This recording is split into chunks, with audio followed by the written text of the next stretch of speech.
सबसे बड़ा मिसकंसेप्शन जो हमें स्कूल में पढ़ाया गया था वो ये था कि सन बिल्कुल स्टिल है और बाकी प्लैनेट्स उसके अराउंड घूमते हैं।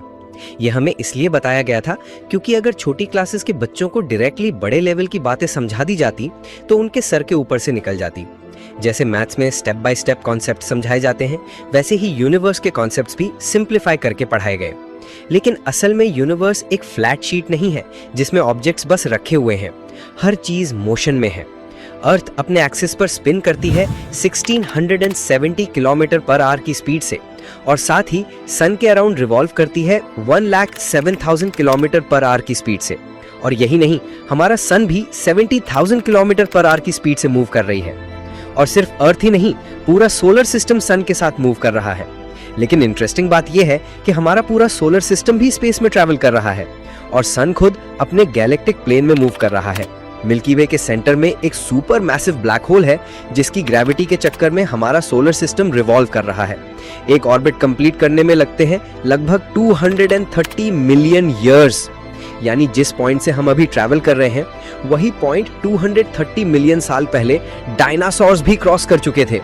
और यहाँ ट्विस्ट ये है कि सिर्फ सोलर सिस्टम ही नहीं, हमारी पूरी मिल्की वे गैलेक्सी भी मोशन में है और वो ट्रैवल कर रही है लगभग 390 माइल्स पर सेकंड की स्पीड से। मतलब जब से आपने ये वीडियो देखना शुरू किया है तब तक हम यूनिवर्स में 93,600 माइल्स यानी 1.5 लाख किलोमीटर ट्रैवल कर चुके हैं। अब सवाल ये है, हमारी गैलेक्सी जा कहाँ रही है? आंसर है एक मिस्टीरियस रीजन जिसे कहते हैं द ग्रेट अट्रैक्टर। ये सिर्फ हमारी गैलेक्सी को नहीं बल्कि आसपास के एक रीजन की लगभग 1 लाख गैलेक्सीज को अपनी तरफ खींच रहा है।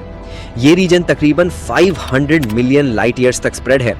साइंटिस्ट ने इसे ग्रेट अट्रैक्टर नाम दिया है, लेकिन अभी तक किसी को नहीं पता कि ये असल में है क्या। हमारे most powerful telescope James Webb telescope भी इसे डायरेक्टली ऑब्जर्व नहीं कर पाते क्योंकि इंटरस्टेलर डस्ट और कॉस्मिक क्लाउड्स हमारा व्यू ब्लॉक कर देते हैं। ये एरिया जोन ऑफ अवॉइडेंस कहलाता है और ग्रेट अट्रैक्टर इसी के पीछे छुपा हुआ है। सोचो कितना अमेजिंग है कि हम अर्थ की सरफेस पर खड़े हैं और बिना फील किए लगातार यूनिवर्स में मोशन में है।